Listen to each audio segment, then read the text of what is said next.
If you're a non-technical entrepreneur and you're looking to create a product, you've probably been told you need to find a technical co-founder. Well, that would be an untrue statement, especially today when there's so many no-code and low-code options available. My next guest has a business that helps entrepreneurs, especially non-technical entrepreneurs, find product market fit as fast as possible with the least amount of risk. If you're looking to start a business or grow your business in the early stages, you're going to love this episode. Please welcome Colin Herdman.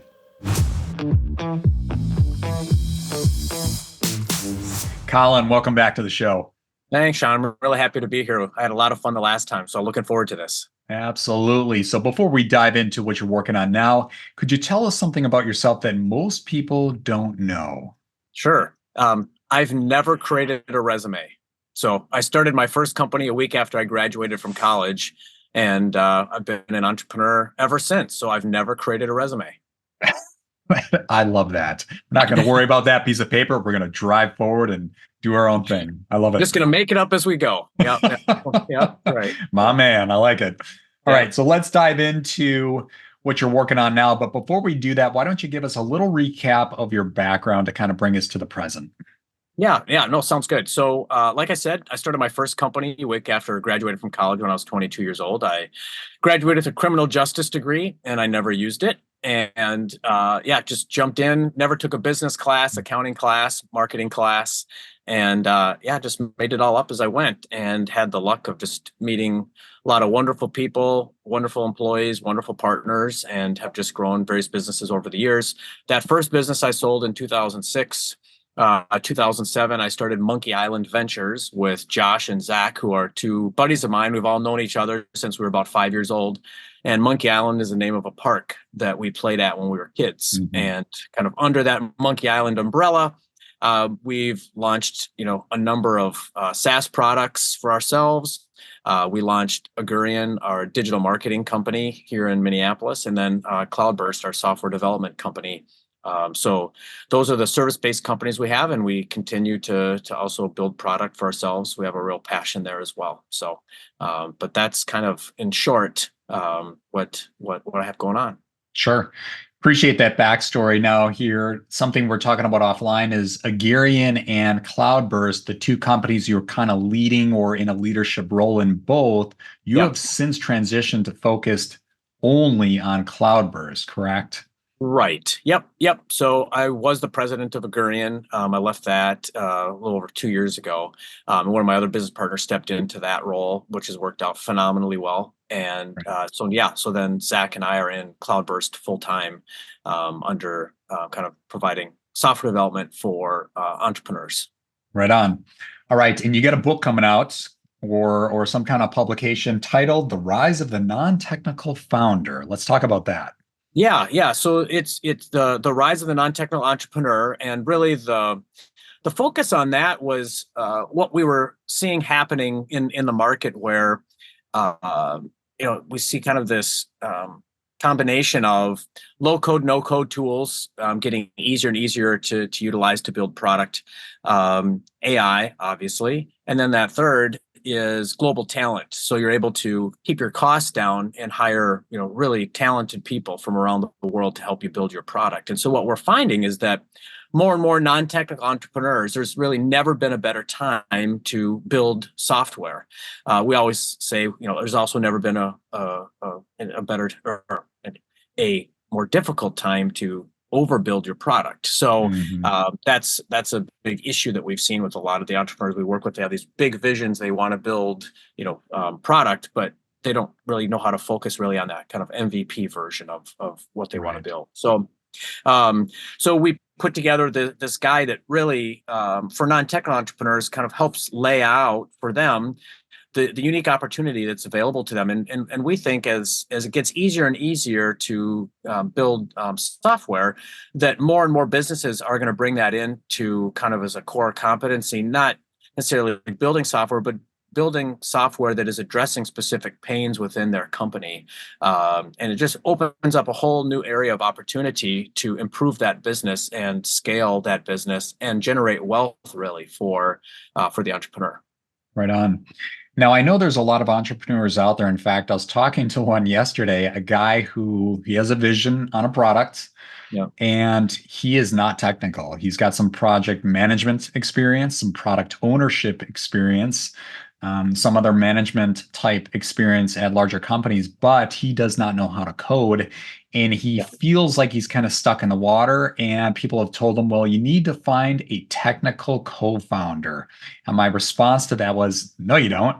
You need to find some talent Yeah. that can get you from A to B as fast as possible. Like my example, I've worked with a lot of teams from overseas. I've got a great team right now at Ticker that's from India and other people Yeah. all over. That's the engineering side. I've got a great team that, for example, I've got a media team that's located in Kenya, Brazil, Yeah. Bangladesh, and India, and then Yeah. I've got a UI UX guy out of Poland. But anyway, let's dive into what are some of the options a non-technical founder has if they want to move forward and build an MVP. Yeah, yeah. So with Cloudburst, we really see ourselves as kind of like this guide or mentor. So to what you're talking about is, as that entrepreneur, when you're looking to hire, overseas talent, the one kind of caveat to that is being able to understand, when they're talking tech stacks, or when they are making certain kinds of recommendations, or when they're saying how long things might take to do.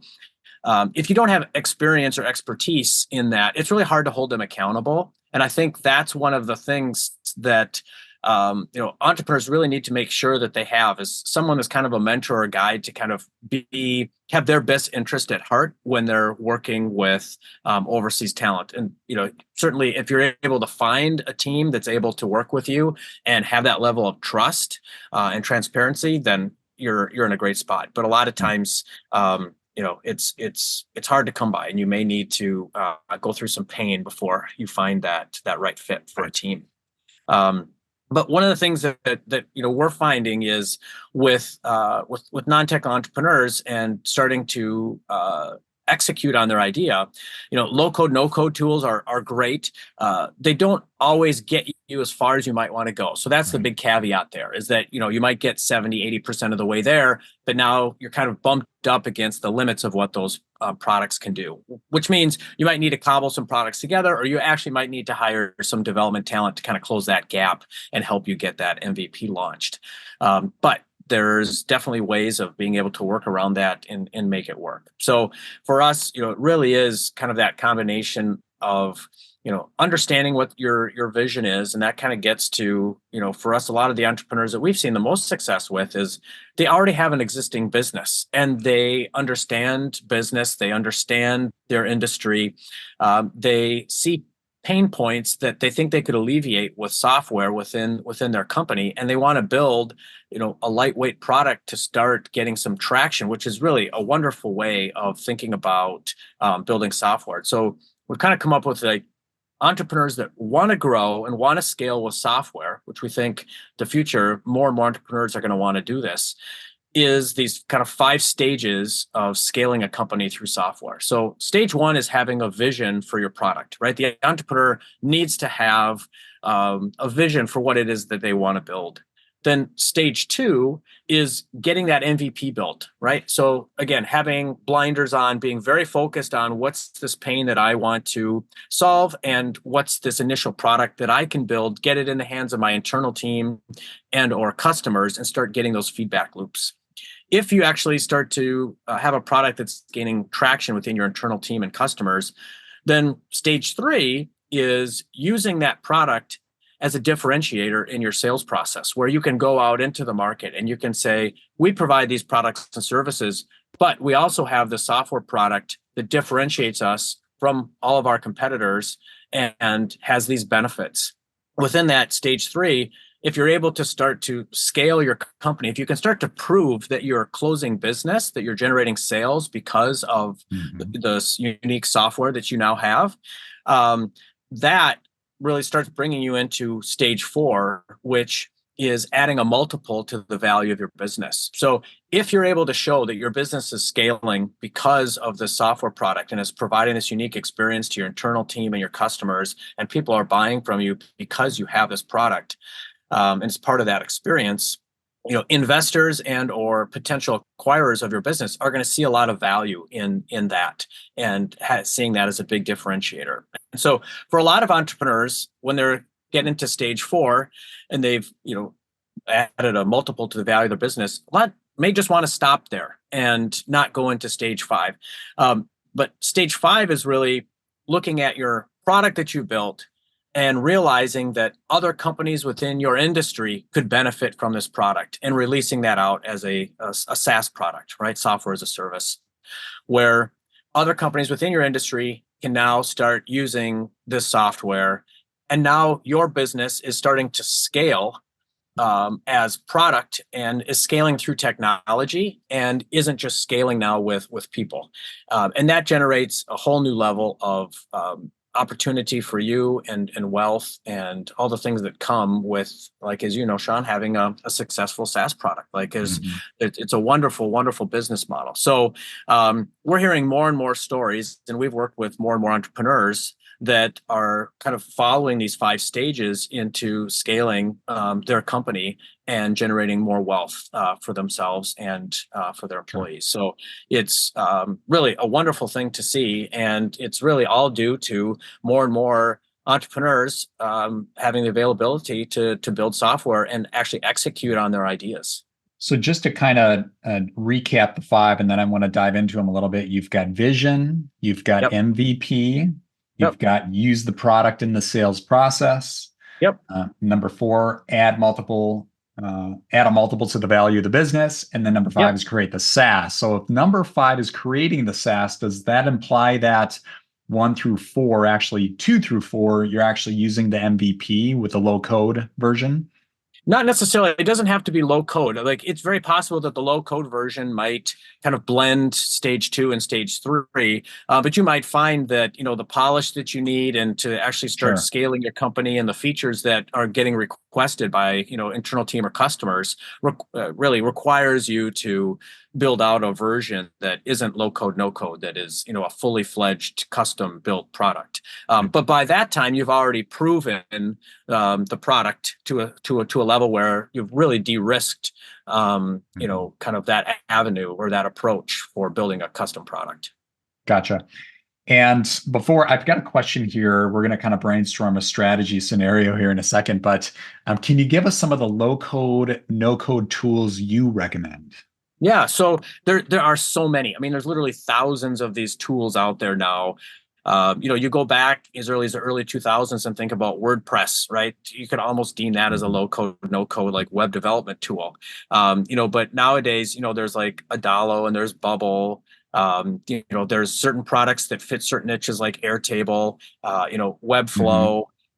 So there's a lot of different product out there. So I think, more than anything, it gets back to the idea, like, what is it that you as the entrepreneur have the vision for and want to build? And then it's finding the right makeup of products that could actually get that first version built, so you can begin to test that model. Sure.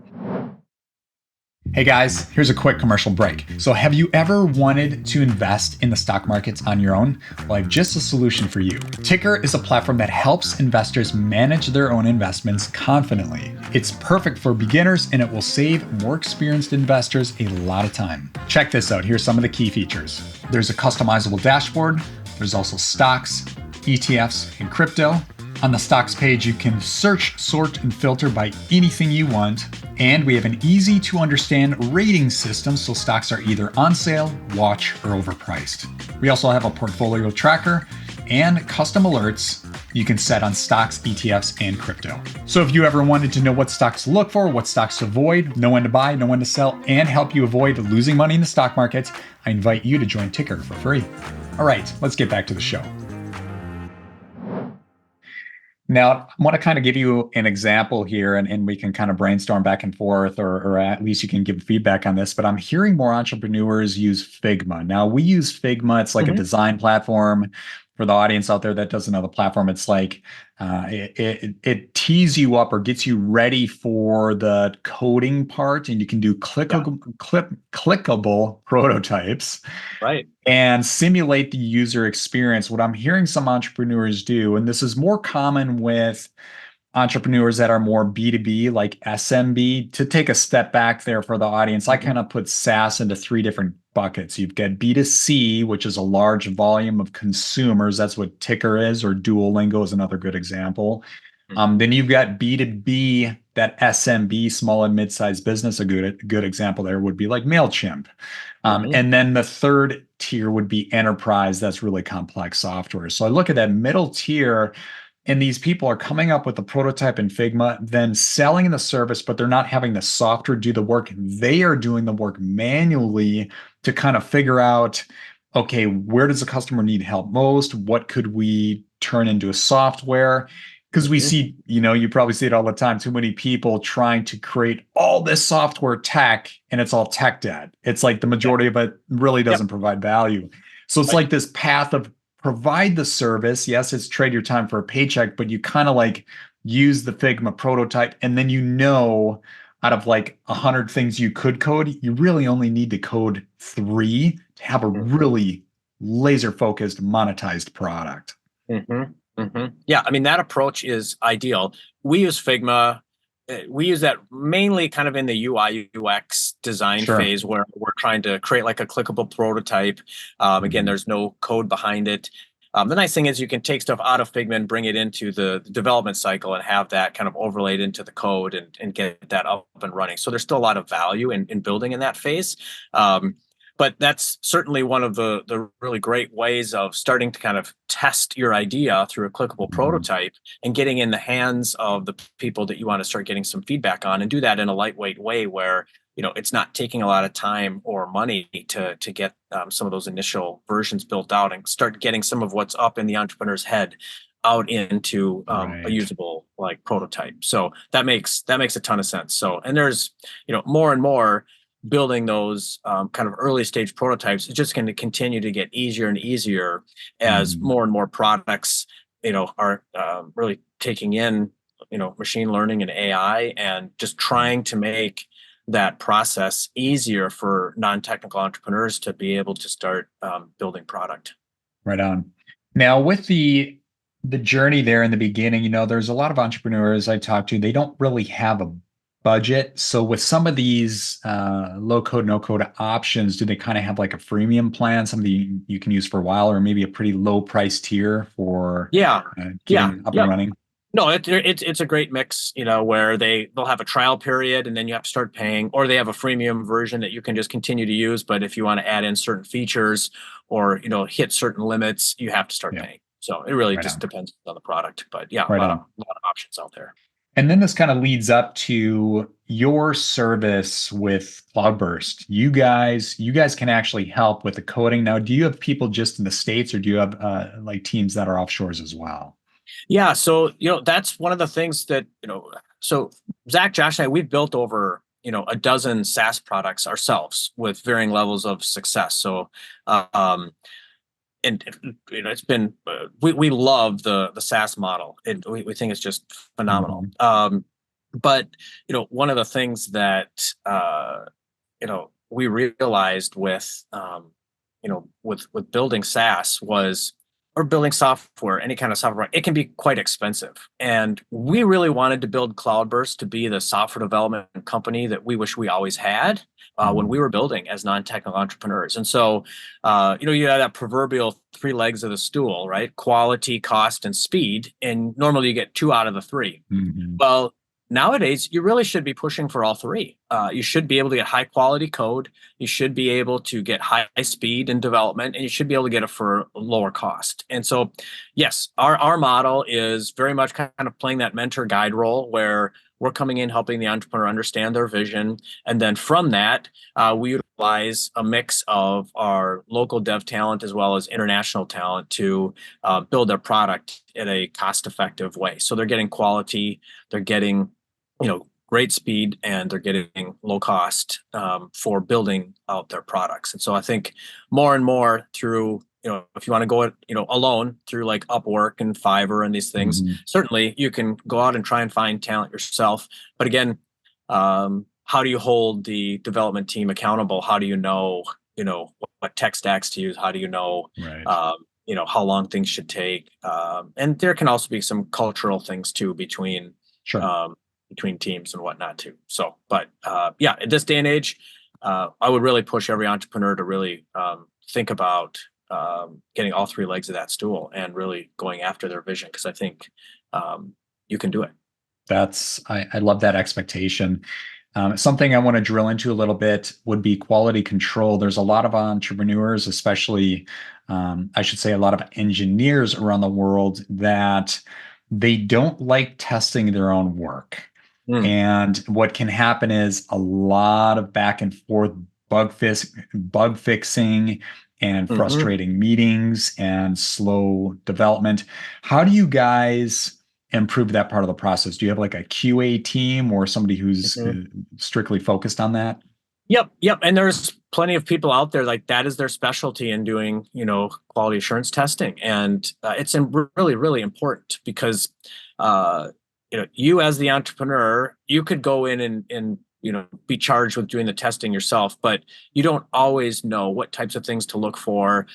There's tools out there that can also do some automated testing where it's, testing against, certain types of tech, whether it's certain types of browsers or certain types of, computer configurations and things like that, where it's testing the code against that. So it's really important to do that, QA testing. And there's plenty of people out there that are experienced and that's kind of their specialty. But, most dev shops, that will be part of the expectation and the experience is that, testing will be done. It will be done in a very specific way. And then it gets released in a way that allows the entrepreneur and, other people to test before it goes live. But sure. Yeah. I still recommend, especially to the listeners out there, if you're thinking about, hiring a team to build the tech, I still say you are the product owner. You need to be testing. You need to be experiencing that software on dev before it's pushed. Because there are people, I tell you what, and I've been building software for, close to 20 years, that they'll say, yeah, it's part of our testing process. And then you get right to the last minute and it's about to push from dev to production and it's riddled with simple tests. I'm like, walk me through your testing process. Who was testing this? Then it's the blame game situation. Like, no. You as a product owner have to own that. Yeah. No, it is vitally important that the entrepreneur is doing testing as well. I mean, it's your vision. You're the one that, is really kind of the driving force behind it. So yes, I think, in a lot of ways, the entrepreneur needs to be the product owner. The entrepreneur needs to understand the vision. They need to understand, you're creating a brand, what all of those things that go into creating, a successful company, needs to be addressed and really managed by the entrepreneur at a high level. And then certainly people have their areas of expertise where they're filling in the gaps and providing support. But I agree. I think the entrepreneur needs to be really a part of that process. Now, with your business, you have a component called shared success. Can you talk about that a little bit?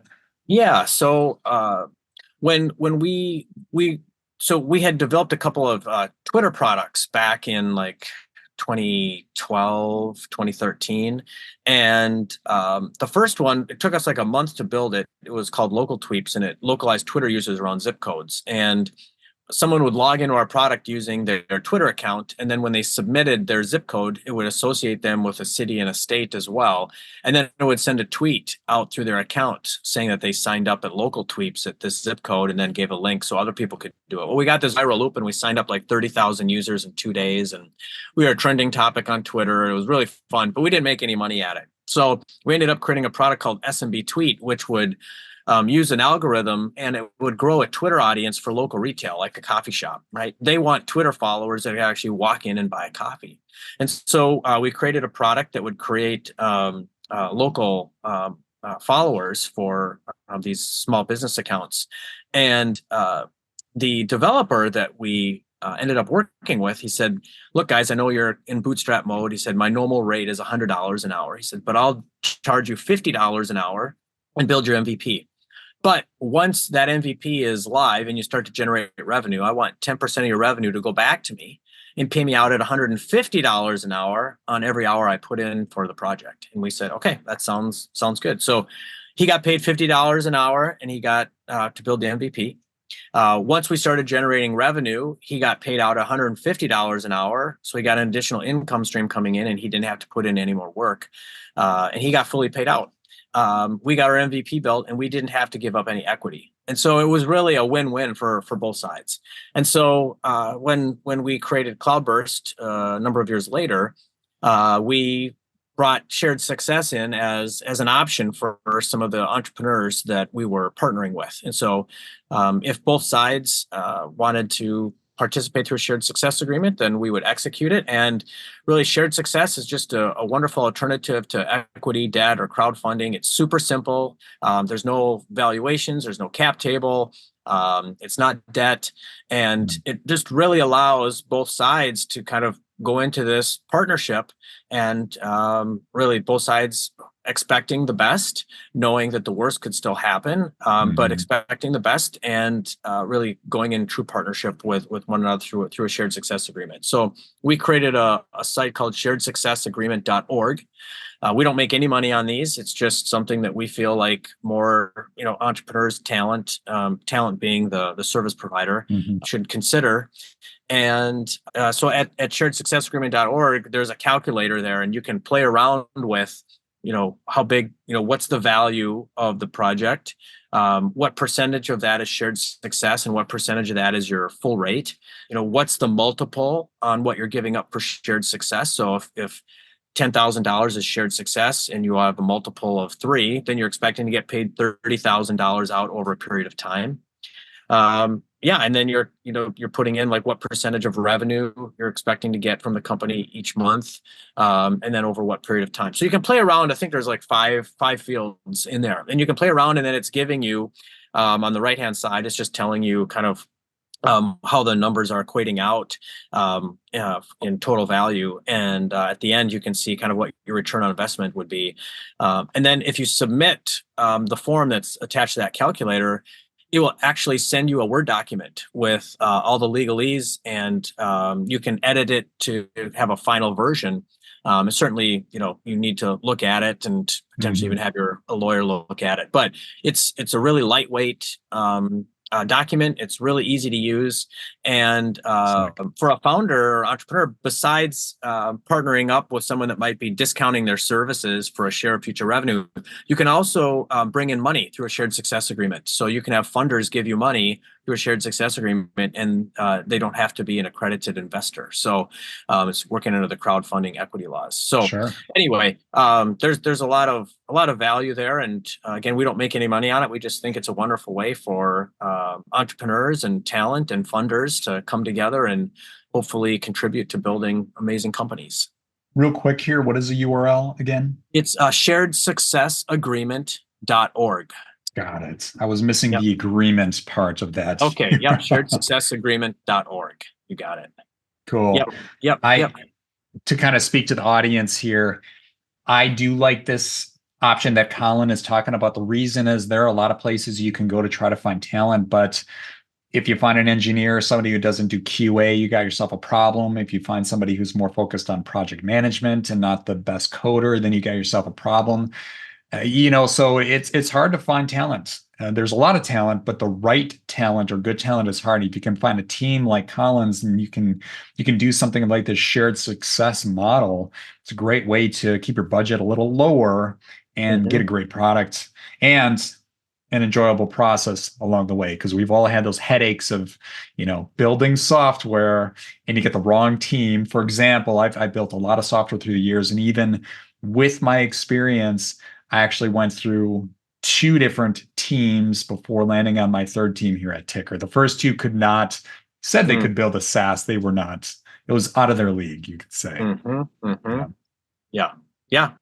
No, I totally agree. So yeah, it's definitely, building anything is kind of trial by fire. But yeah, if you're surrounded by good people and there's trust and everybody's putting their best effort forward, amazing things can come out of that. Right on.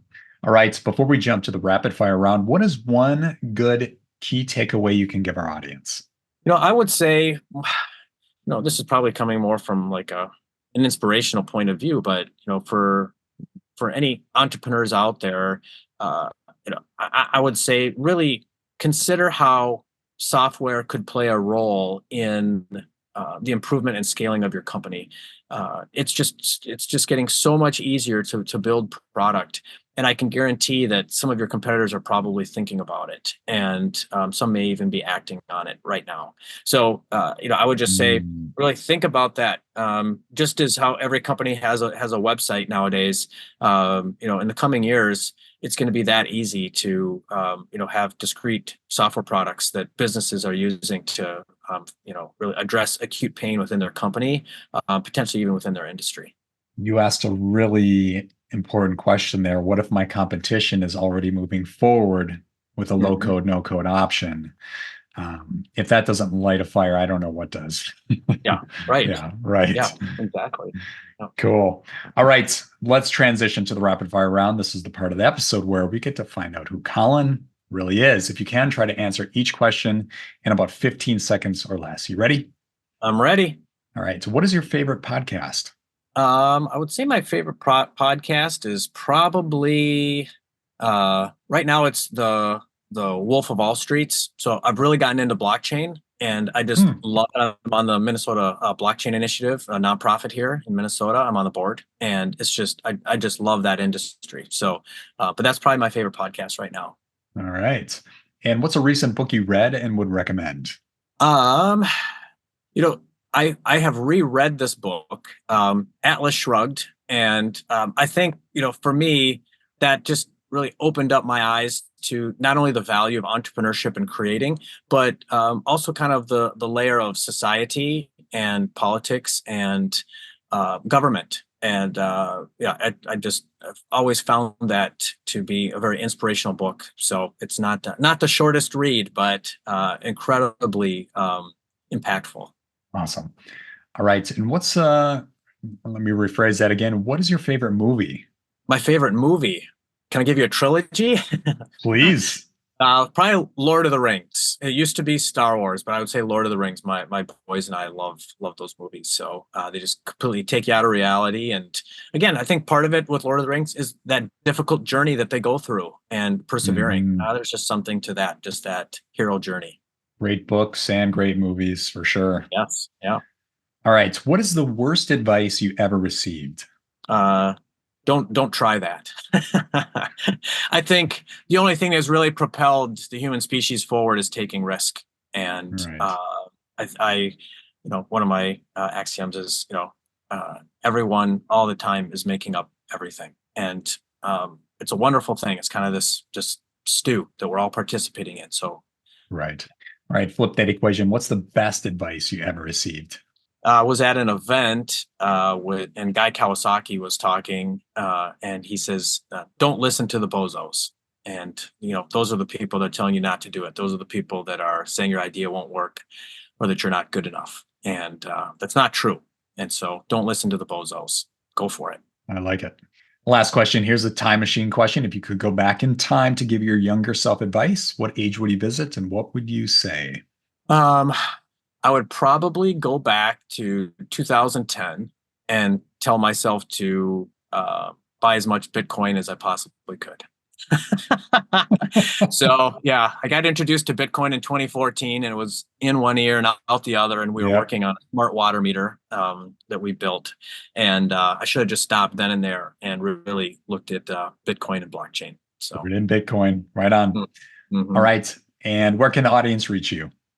Yeah, you can reach me, LinkedIn, Colin Herdman. And if you want to see what we're working on, monkeyislandventures.com, again, is the holding company. And you can see all the fun things we're working on, shared successes in there, as well as our companies. And would love to assist anyone wherever they're at on their entrepreneurial journey. So feel free to reach out to me. Would love to chat. Awesome. Well, thank you so much for your time, Colin. This is great. Thanks, Sean. Appreciate it. All right. We'll see you. Bye.